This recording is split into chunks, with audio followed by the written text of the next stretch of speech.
Wondering what the F has happened to your body and your life? You're in the right place, my friend. Welcome to Season 3 of Transforming 45, where we dive into the incredible stories of how brilliant humans are navigating the midlife squeeze with courage, passion, and a healthy dose of humor. Don't miss out on any of our heart-led episodes. Hit the subscribe button, leave a 5-star review, and if you're inspired, share an episode you love with a friend. It means more to me than I can express that you're choosing to spend time here and sharing our message of midlife revolution. So let's get into it. Hello, and welcome to this week's episode of Transforming 45. This week, I am really happy to welcome Tracey Lundell to the show. Tracey and I had a really interesting first conversation that went all over the place. And she brings a lot of wisdom that I know our listeners are going to find very necessary, actually. So with 30 years of expertise in finance strategy, Tracey helps women investors and entrepreneurs navigate the complex world of wealth by building smart, future-proof portfolios. Women often face unique challenges when it comes to finance, and Tracey, with her tailored strategies that go beyond numbers, works closely with them to help align their investments with their entrepreneurial ambitions, life goals, and family legacies. Whether it's women who are newly widowed, divorced, or suddenly in charge of managing an inheritance or severance. Currently a senior investment advisor at Harborfront Wealth Management, Tracey's approach to investment planning is deeply Canadian. Fair, transparent, and sensitive to clients who need an extra layer of attention. She is industry certified as a chartered investment manager. Tracey is a passionate advocate for empowering women's financial futures and was recognized as one of the top 50 leading women in wealth in 2023. She has also been a consecutive Excellence Awardee for the Wealth Professional Advisor of the Year 2021 to 2024. Tracey, what a wealth of experience and wisdom you bring to us. And as most of my listeners know who've been listening for a while, this is not my area of strength by any stretch of the imagination. This whole area is, well, there's a lot of words I could use to describe it, and we'll get to that as we work through our conversation, I'm sure. So Tracey, welcome to the show. I'm so glad you're here. Well, I'm so happy to be here too. So thank you for having me on your show. Yeah. All right. So let's start at the beginning. Tracey, who are you and how did life introduce you to this version? It's such a juicy question, this one. I mean, it starts way, way back. I come from a long line of independent women, confident women who kind of know what they want, but also are good at navigating tricky times. Nobody ever, I think, has a smooth path in life, but the women in my family are amazing. They've been amazing role models growing up. And I think that our generation, like, we have kids now too, and I'm raising a strong, independent woman myself. So I think it starts from that. And then the path of life is the one that kind of takes you in different directions. And my parents were both entrepreneurs. So I grew up in an entrepreneurial household. It's what I know. And it's kind of at the core of me. I know I'm an entrepreneur at heart, even though I spent most of my career at a big bank in leadership roles and on the wealth side of the business as well, and on the business bank side of the. So I think it was good because I was able to connect with people having come from that. But it's a different way to grow up. It's not like we didn't talk about money so much around the dinner table. That just didn't really happen. But I would overhear conversations with my parents, and it's not easy being an entrepreneur. And in the 80s, when interest rates were crazy and people were worried about losing their homes, and it was a scary time. So I think that formed my own money story. And that was the thing that I'm like, I don't want to have to worry about having a roof over my head or food on the table. And like, that's a driving force for a lot of decisions that I know I made in my life. And maybe I took a safe path for a long time for that reason. And only in the last, I would say, decade did I kind of grow into my entrepreneurial self and actually take that step myself. And that was scary, but at the same time, super exciting, because I really again, being a strong, independent woman, I prize my autonomy. So it totally kind of fed into that nicely. So what I'm doing now, it's great. I'm a co-founder of an independent financial planning wealth management team. So Seaglass Wealth Advisor Group is part of Harborfront Wealth Management. And we look after a lot of entrepreneurs because we speak the language. So I think that that part has been great. I could kind of step in with all the knowledge that I had from my career at the bank into this entrepreneurial role. And then it kind of, my money story from my past kind of feeds into that. Yeah. And on a personal level, I had a child with some chronic health issues. So that was a challenging thing too. And I can't say that that didn't also impact who I am today. I know that there's a lot of things that happen in life and we had to make decisions around that as well. So I think that on a personal level, that all is in. Uh-huh. Yeah, absolutely. There's so much that makes up our life context, right? Mhm. Generally, in that answer, a guest picks one thread, right? And Yes. sort of works their way through the one thread that leads them to essentially what this conversation is about for the most part. Yeah. And I know that there are so many, I really enjoy having guests back for additional conversations. Right. And then inevitably another thread gets picked up when I Mhm. ask them that same question, right? So we have, especially at midlife and as we move forward, our Mhm. stories are multi leveled and They are. yes, Yes. with so many influences. So thank you. Thank you for sharing that.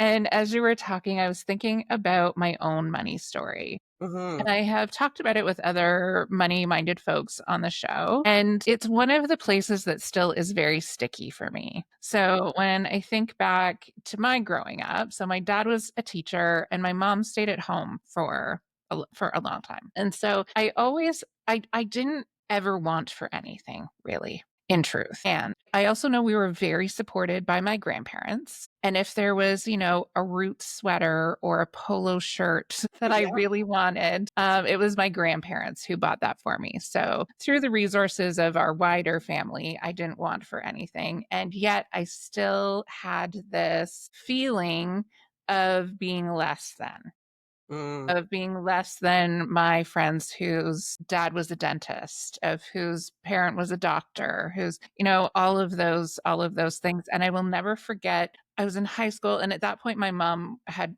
gone to work and she was an administrator for the town. And my dad was a principal. And so things had changed and they built this log house. And a friend of mine walked in and he was like, whoa, I didn't even know houses like this existed in Meaford. And I remember thinking, like, what do you, I looked at him, I said, what do you mean? What do you mean by that? Yeah, and he was like, "Well, you've got, like, a sunroom," and he's like, "I didn't even know that that was a reality here." And that really obviously, it has stayed with me, that comment of we don't always see our true reality until we hear about someone else's experience, because that feeling of less than was still, was still deeply rooted. Yeah. And like you, I really yearned for a sense of stability. And so I also went into teaching, which led me to the privilege of never even having to think about what I made. Like I couldn't have even told you what I made in a year. Like I was that disconnected from it. I had a ballpark idea, but every 2 weeks money came into my account. Exactly. My partner was he is the organizer of all things financial. And I always said it was because I was not interested and I didn't really care. But I think the truth is it was that deeply rooted money story that I'm actually quite Yeah. afraid of money and finances. And so I'm wondering how you help women in particular who maybe just come to you with that story or who are making that transition, because now I really have to care. I have to pay Yes. attention and I have to be involved. So how do you help support women through that kind of transition? Yeah, well, and I think women, you mentioned it earlier, women find themselves even more today than before in positions where they are forced to reckon with what's right in front of them, right? So, and I think that the lack of confidence comes from a place of fear because the knowledge isn't there, right? And no one wants to feel less than in terms of the knowledge that they have to make important decisions. And everyone knows the money decisions are important decisions. But if you don't even know where to start, my goodness, Like that's just a stressful thing to have to navigate. I mean, that's the piece that I probably enjoy the very most of my job. Like if my role can be to take that stress away, provide some knowledge. You don't need to know all the things. You need to know kind of the important questions to ask, build a good team around you as well, because things are also more complicated now than they were before. Like tax stuff changes all the time. Job things change all the time. People are getting severance packages and people weren't ready for it. And especially when, like, I think of a teaching job, you don't really have a lot to worry about because the pension plan is so robust and your paycheck is so consistent. Like you're not forced into that place of discomfort where you have to maybe learn a few things until you want to make a change. And then you're like, oh my goodness, now I've got a long path ahead of me for what I need to learn. So I think we always start from a place of learning, even if it's just like, let's learn the most important questions to ask to get help and to make sure that you've got the right fit of an advisor around you. And I don't just mean a financial advisor. I mean all the different elements of life. I think that it's just good to know what the important questions are to ask. So we kind of start with that. And that's where I guess where that transparency piece comes in. Just like we're very transparent in terms of everything. Like you want to know, especially in my line of work, like what experience you have, what licensing you have, what education is behind, and how you get paid. Those are kind of the main things if you're going to get help with these sorts of things. And then it's whether it's like, are you just going to do it all for me? Or can I be involved? Even if you don't really want to be involved, you still want to be involved to a certain extent. Like, I think it's really important that they don't necessarily need to know exactly what every single thing does in a portfolio, but they should kind of know the big picture and why certain things are in there and what it's supposed to deliver. And I think the piece that a lot of people miss, and it's actually an easier conversation to have, is like, what's the point of it? Like, money in and of itself does nothing for us. It's got to have purpose behind it. And then it's much easier to make decisions because you're like, no, this nest egg is for this purpose. Okay, well, then that cancels out a whole bunch of noise because we know exactly now what this is for. And there's only certain number of things that are going to be useful to deliver that goal. So that's helpful. And I think it makes things less overwhelming when we can really whittle it down to what your kind of core values are, what your goals are, what your core values are. And then the money stuff actually comes later. It's actually more about clarifying that vision than it is about the money stuff. And then it's just a journey along the way and people just kind of learn as we go along. Yeah. Yeah. So, what is the first question you would suggest someone ask? If it's asking a question to an advisor, like is that what you're asking? Like what kind of question would you ask? Yeah. So, you were saying earlier there's a number of questions that we don't even know to ask. Right. So, what is one of those questions that can really set someone off on a good path? On a good path. It's hard to say that there's just one. I think the licensing is important because it determines what kinds of investments that you can access. And the licensing has actually got a lot more simplified in Canada specifically. Then they all go together. So I would say the experience, licensing, and courses, they all equal the same thing at the end of the day. So I would say that. I would say, tell me about your experience in investing, what kinds of investments, like what are your philosophies around investing? I think that's probably a good thing to ask. Right. And how collaborative. I mean, I've just given you 4 questions now, but they're all around the same topic. Yeah. Yeah. I would say that, but I actually think it's really important to find out how people get paid. I wouldn't lead with that because that's awkward. And honestly, I think it's better when the advisor just comes forward and just says it, but that probably won't happen. That's not usually probably front of mind for what the advisor is wanting to talk about. But I think it's an important question because you know right from the get-go how people get compensated and the decisions they might make if they're monetarily incented. You know what I mean? I just feel like that's an important question to ask, but it's more important to know what their investment philosophy is, how collaborative, and their experience. Like those are kind of the biggies. Right. Yeah. So, how do you help people work through? Because you say that question, what is your investment philosophy? And I'm like, I don't have one. Yeah. I don't know. Well, So, you what are shouldn't know, but you shouldn't really know. The advisor should have an investment philosophy in terms of how they manage portfolios and relationships, right? Like, so I wouldn't worry about that. You shouldn't be the one knowing the answer to that question. You should just be the one posing it. okay? Got it. Got it. Yeah. That's helpful.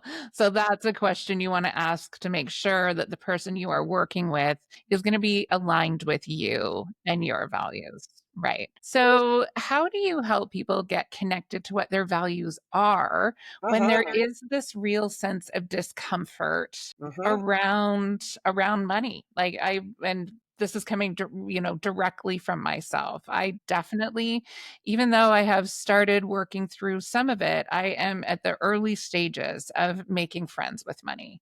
And Right. so what are some of the things you do to help people get connected to that and to make friends with money? To make friends with money. That's the thing. Money can be our friend. And actually, once we have a little bit of knowledge, we can start making really good decisions around it. And that just builds confidence, right? Like that's all that this is. It's learning and building confidence. It's like learning anything else. But values are the place. That is where we start.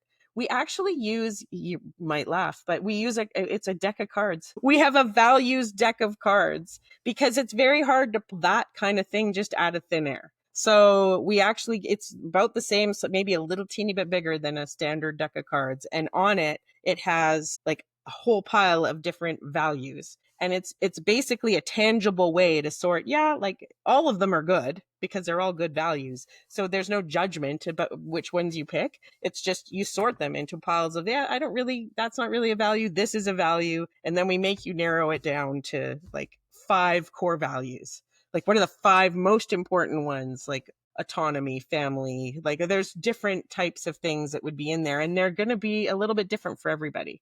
But it's a nice way to do it. You kind of detach a little bit from the overthinking because all you're doing is sorting a pile and you're looking at one thing. No, not really. Yeah, that one. No, not really. And then you've got, okay, this is my good pile, but this I care about. Then it's a ranking things. The exercise makes it so much easier than just kind of pulling, like, I wouldn't have been able to tell you what my core values were out of thin air. That's just too hard. Like you need to be given some kind of tool along the way to help you sort through all of that. And those don't tend to change. It's interesting because core values will carry you through most of your life. Your goals are going to change all the way through your life, depending on what's happening in your life. But the core values do not tend to change. Maybe family comes into play once you have one, like kids of your own, that might. But usually, if you feel strongly that way, then you've got your parents as well. So family often sticks around even before people end up having a family of their own. So I think that's how we do it. It's tangible and it's actually like you can touch it, sort it, rank it, all of that kind of stuff. And it's just so much easier. So it's an exercise that we can do in, I don't know, like 3 minutes. Yeah. Which is crazy when you think about it, because it's actually very important. Those core values need to be the cornerstone of all the big decisions you make in your life, not just about money. Like should I take this job or not? Does it align with these core values? If it doesn't, something's going to be amiss in the future. So, I mean, yes, it's about money, but it's not all about money, your core values. So that's where Yeah. we start. Yeah, absolutely. I was thinking that as you were speaking. I thought it's a really good exercise in getting to know yourself again Mhm. and outside of a financial context, just in our lives in general. We talk about this a lot on the show, that midlife is kind of this time where we're again faced with with big decisions, with life shifts and changes. And a lot of the time we have disconnected from what is actually meaningful or valuable to us Yeah. because we've been focused on other people in whatever context that is, if it's caring for parents, if it's kids, if it's our career, whatever it may be. I think I've been reflecting a lot again as June rolls around. For me, there's always this sense of reflection. It's been built into my DNA and being a Well, it's student. And absolutely being a teacher. I still yeah, think in terms of an academic year, and I haven't been in school for a while now. yeah, Because September, I always am like, okay, let's go sharpen those pencils and figure out yeah, like the planning. And not that we do, yeah, we do that over the summer too, but I think there's this whole psychological fresh start. But June is also a time to take stock of how this whole last session has gone, I guess, yeah, since the last school year start. But I think it's a more natural human calendar, to be honest, yeah. than January to December. I do as well. It's more seasonal, It right? is. So as we're Yeah. coming into June, this is the time where we're planting, well, we're not we've planted seeds and Yeah. we're pouring care into those seeds Yeah. to see them like bloom and grow over the summer at a slightly more relaxed pace, right? So we've done a lot of the work and now we're in the like giving space and giving care. And contemplation. Like, I think summer brings the space for thinking about things that you don't get a lot of the rest of the year. No. Yeah, absolutely. I when my mom passed away Mm. at 52, I was 30. My youngest son had not quite turned 1 yet. My oldest son was Goodness. 2, and I was at the end of my maternity leave going back to school. So, Mhm.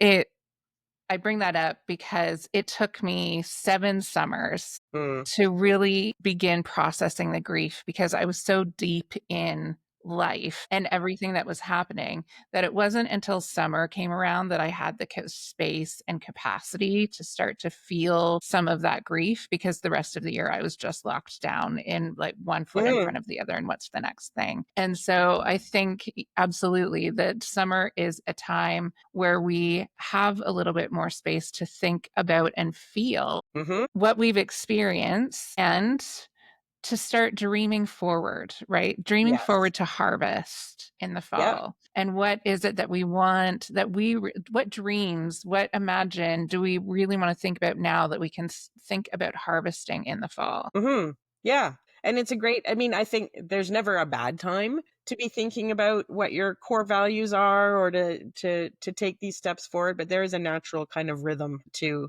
a year. I think we're in a great time to be thinking about these things, and then it percolates all summer long, and then when it comes time, like it's kind of like, okay, back to work in September, right? Or and I think that then it's like, okay, now I've had time to, it's sat with me now for a couple of months or a few weeks. And now I'm feeling like I'm ready to take some steps forward and learn, because really that's how you build confidence. It's all just in learning. And I don't mean that people have to go and take all the same licensing courses, and my goodness, that is not what I recommend for learning. That is not an exciting way to learn. But there are so many other ways that you can access, and it's your own path and your own pace. And I think that's the important thing, is just making sure that you're finding help that kind of goes at your own pace and isn't Yeah, kind of skipping over a whole bunch of stuff. And if you feel like a deer in the headlights, then it's gone too quick.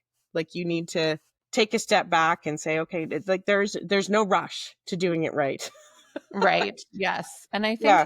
I think that's important. And I think letting that sit in our bodies and really hearing that is important because, especially when we think about finances and investments, the world feels fast paced Hmm. and it feels remarkably unpredictable. Especially now. I would Yes. say that, but it always has been unpredictable, and it will continue to be. The Yes. pace might change, but it's going to be difficult to navigate that. I think that's the thing. Everything moves so quick, and we hear so much in the news, and frankly, most of those news headlines don't impact us at a personal level directly immediately. Like, there will be impact, like as economies are stronger and weaker, but it doesn't, that pace doesn't mean that we need to quickly rush into making decisions. Like, I think that that's a dangerous thing when you can get caught up in the pace of the madness that is the news cycle and the financial news cycle. And like that often leads to not good decisions. Yeah, absolutely. I was thinking that, and especially if you are a person, particularly a woman at midlife who maybe is navigating. Let's talk specifically about divorce because that is right. That's a reality. We know that divorce rates increase significantly at this stage of life, and there's lots of obviously that means lots of shifts and changes in our economic realities and perhaps what we were responsible for what we weren't responsible for. And in the midst of all of that change, and then there's all of this world context happening around us. So what kind of advice or support do you give to women who are going through that kind of major life transition? Well, I'm currently going through it myself, so I have a lot of personal experience there as well. But I think it's the same thing. Don't let this be an added pressure. But yes, you do need to know more, but you don't need to know it all at once. I think that that's the biggest thing. Don't feel rushed. Like, you should never feel rushed by anybody or anything, but there are going to be some decisions that are going to have a timeline.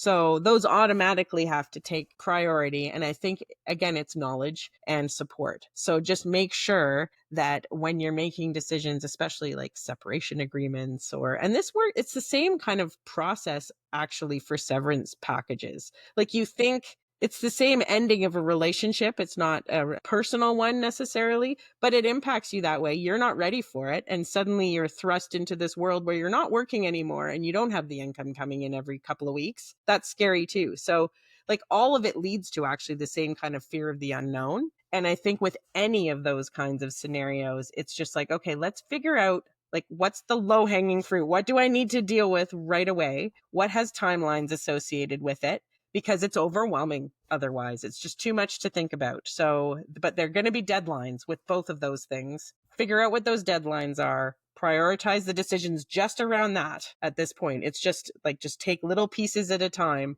Figure out what the best choice is for you based on the scenarios. Again, whether it's divorce, whether it's a severance package, whatever. And then once those are done, that's when you can kind of take the step back and be a little more holistic and look at what do I want? What do I want now? Right? Like your goals are going to be different. And I mean, at this stage of our lives, we do change what our priorities are and what we want. And I think we're very aware of what we may not know exactly what it is we want to do with the rest of our lives, but we know that we want to make some choices. And I think that that's the other piece that kind of comes into play. And once you've kind of taken care of the time sensitive ones that you have no choice, there are going to be deadlines, deal with those, then you can feel way less pressure when it comes to making actually kind of the bigger decisions, which is where do I want to go? What do I need financially, but also personally in order to get there? And then it's just a matter of kind of figuring it out.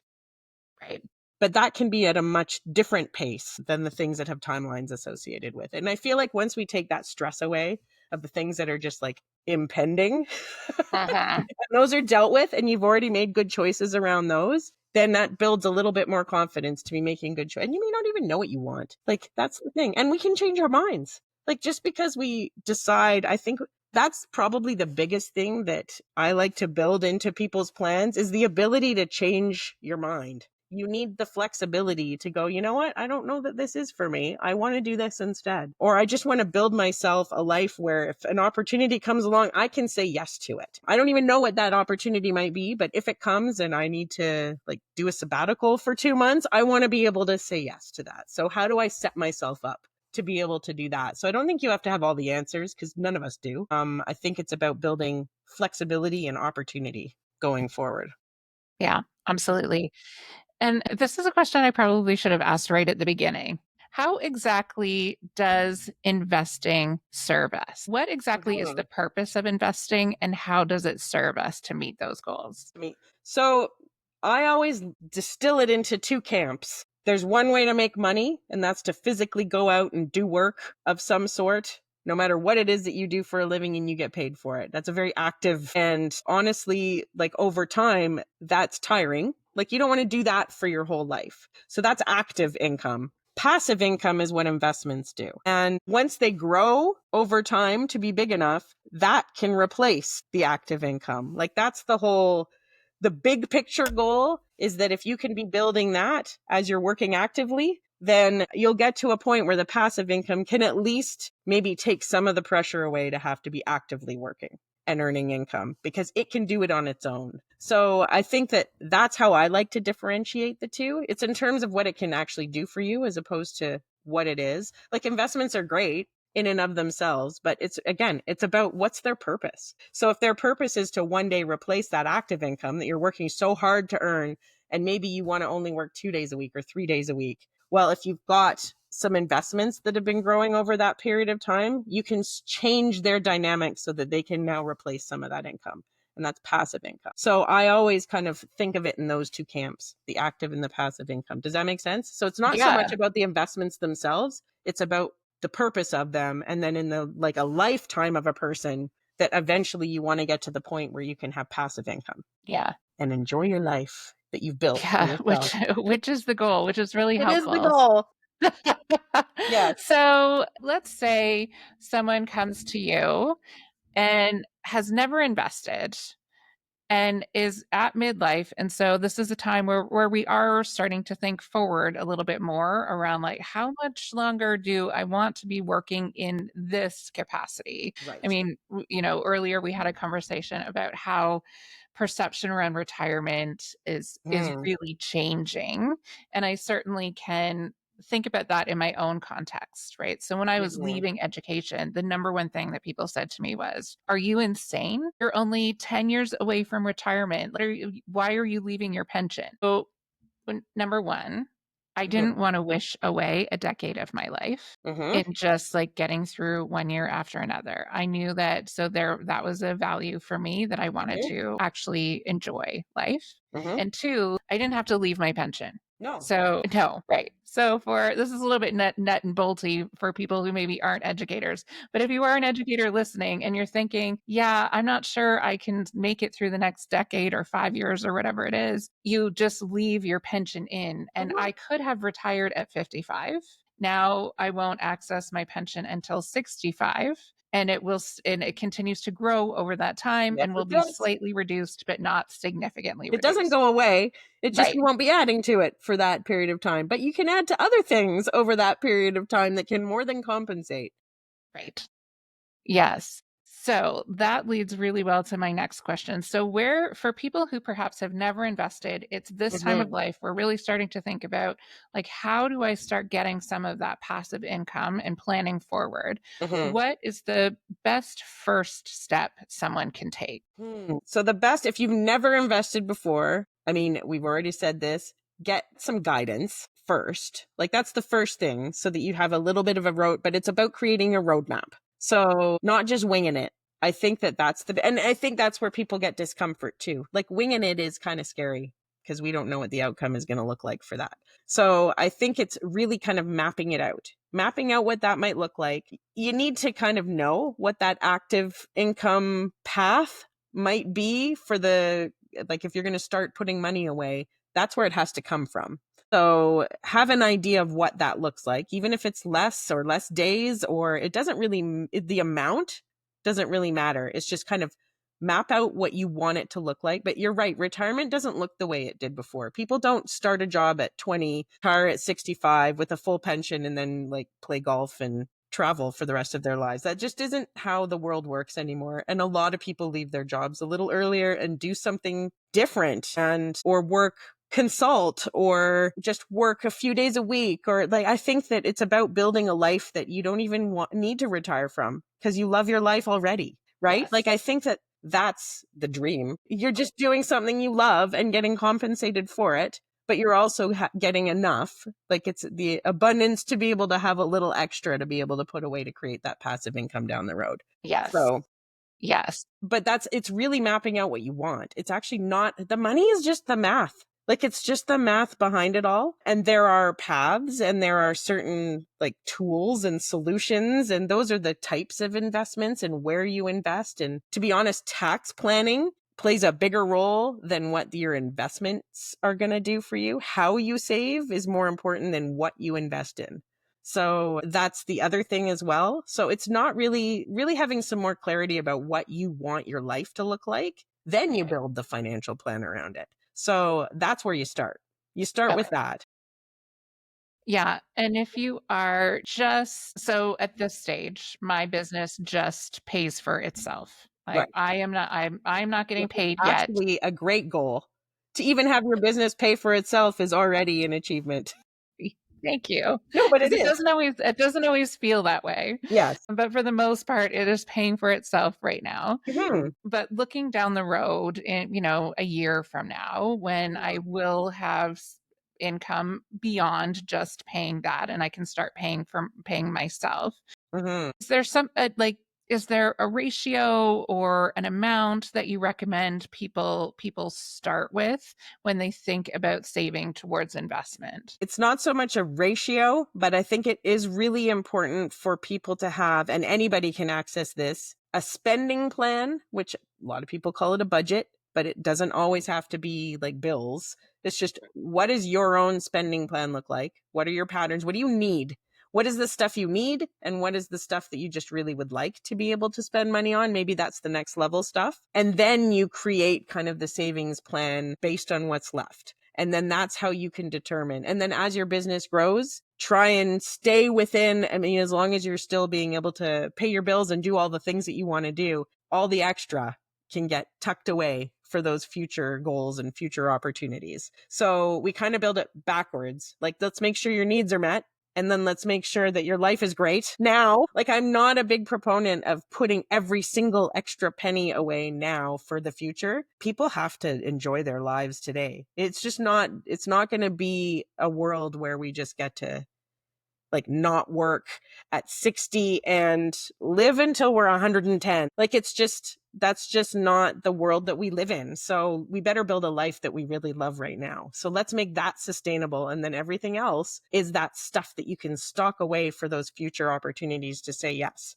to things that come along. So that's what I would start with, a spending plan, and then the savings plan comes from that. Like, what's left over, and that will change as your business grows or as you grow in a career. And that's what you can stock away. And then goals will change. And you're like, oh no, you know what? I'm going to buy this house, or I'm going to buy this recreational property, or and then that changes because now you've taken your savings and now it's a different goal. And that's good. That's how life works. So yeah, it's not just a steady line of savings and growth. And like, there's lots of bumps in the road, and happy bumps too. Yes. Yeah, absolutely. Good Happy and bumps bad and bumps. Yeah. yes, good and bad bumps. And I Hmm. think you and I are both Gen X, I believe. And we grew up watching the trajectory of the baby boomers, right? And our reality is very different. It is.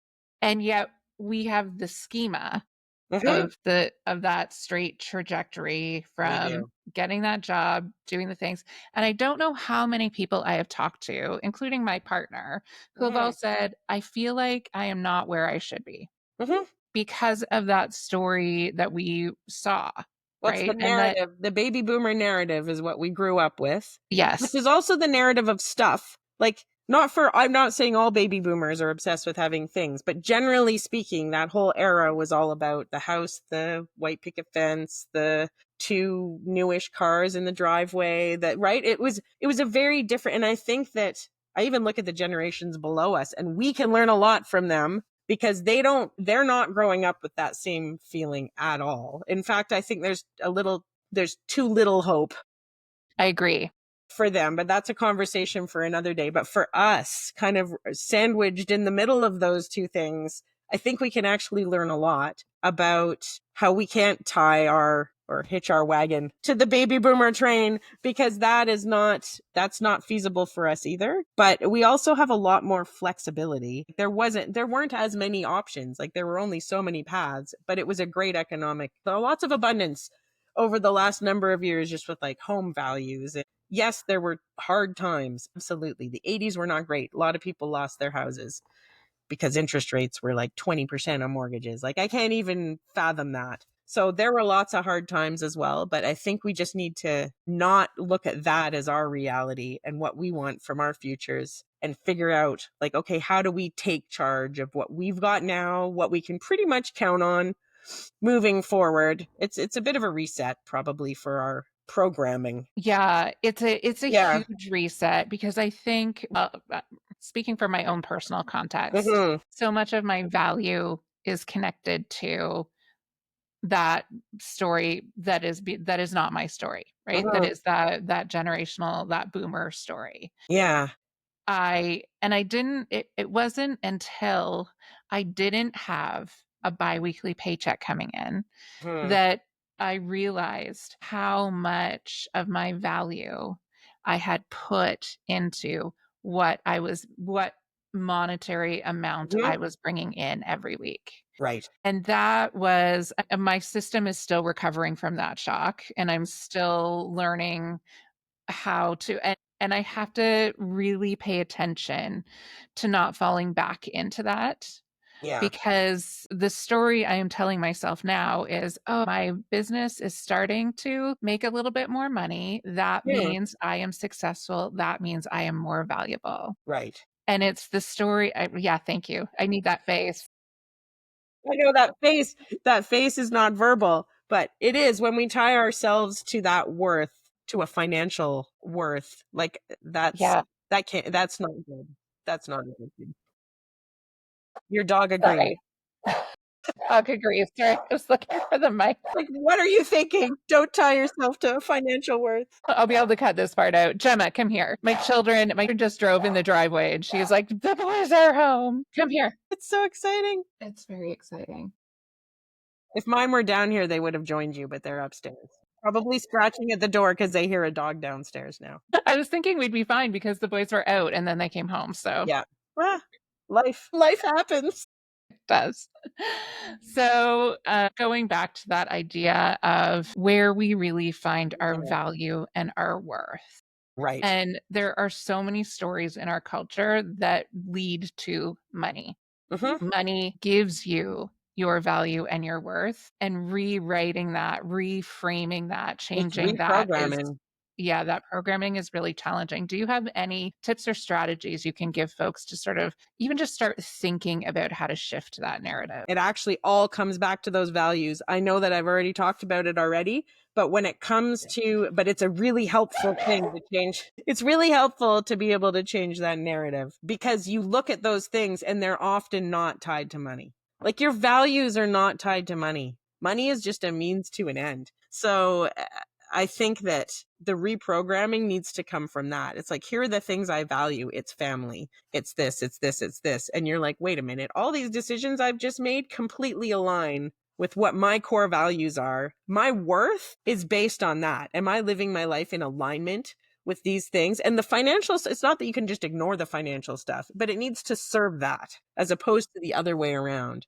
The financial aspect serving your own worth. No, it's just a tool. It's and it's just, and honestly, it's a Western thing too. I'm intrigued by, especially like, not that I've been to Europe a lot lately, but when I go there, like everything shuts down in the afternoon in the Mediterranean and everybody goes and has 2 to 3 hours with their family, has a lovely meal, has a little rest, and then they get back to it, and I'm like, yeah, that's what living should be.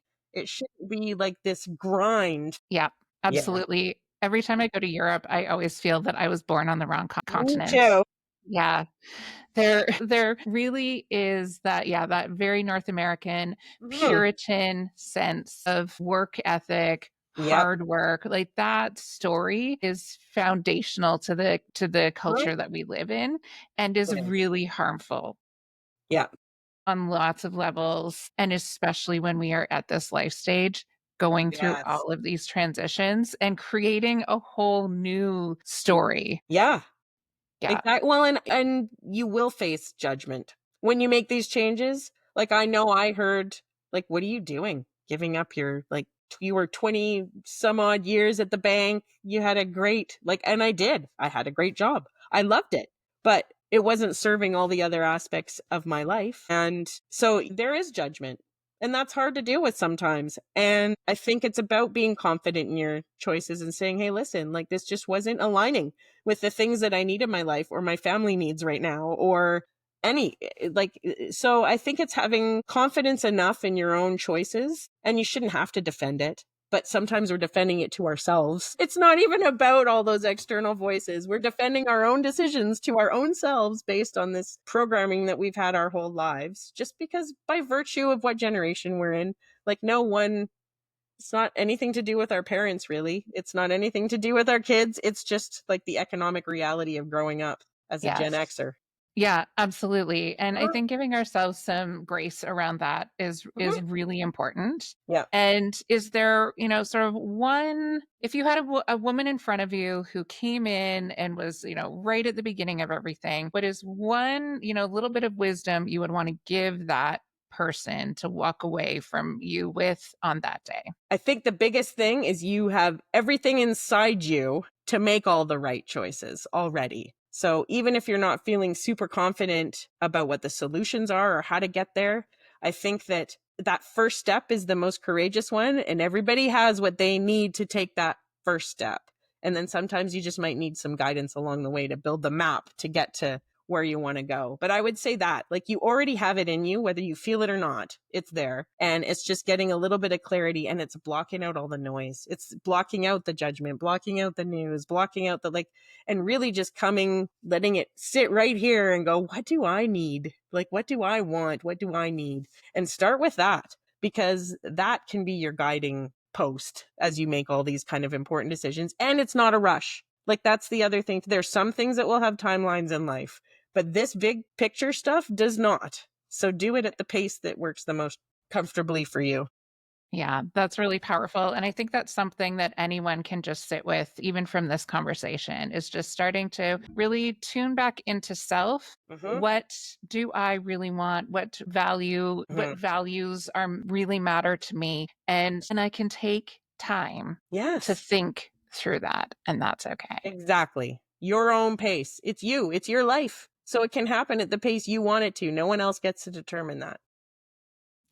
That is powerful in and of itself. Mm-hmm. And then finally, in this world that can feel a little bit joyless sometimes, what is bringing you joy in this moment? In this moment, well, my cup of coffee in this very moment brings me joy. But this fall, so I turned 50 during COVID, and my dream for when I turned 50 was that I would get a villa, and not get one, but like rent a villa in Tuscany with some friends. And it's happening this October. So just some planning for that. We're going to get the group of people that are going together and have like an Italian night in July. And I'm super excited about that. We're going to ride Vespas, and we're going to drink wine and go to olive oil places. And, oh, it's going to be so good. I just can't even. So Yeah, that's the joy that I'm focusing on right now, is planning. that's some big, just listening to that brings me so much joy. That's like you're speaking directly to my soul. I know I was Mediterranean in another lifetime. I was too. Well, I guess we all Yeah. were, weren't we? Yeah, true. Or many of us. Many of us were. Yeah, not everybody, but Yeah. Well, Tracey, thank you so much for sharing all your wisdom and your guidance with us today. You've made something really big and scary feel very approachable. So I so yay. appreciate you. Thank you. And thank you so much for having me on your podcast. I am honored. Hey, everyone. Thanks for joining me on this week's episode of Transforming 45. I hope you feel inspired, empowered, and ready to embrace every facet of your midlife journey. If you enjoyed our conversation, please subscribe, rate, and leave a review. These actions make a world of difference in growing our podcast community.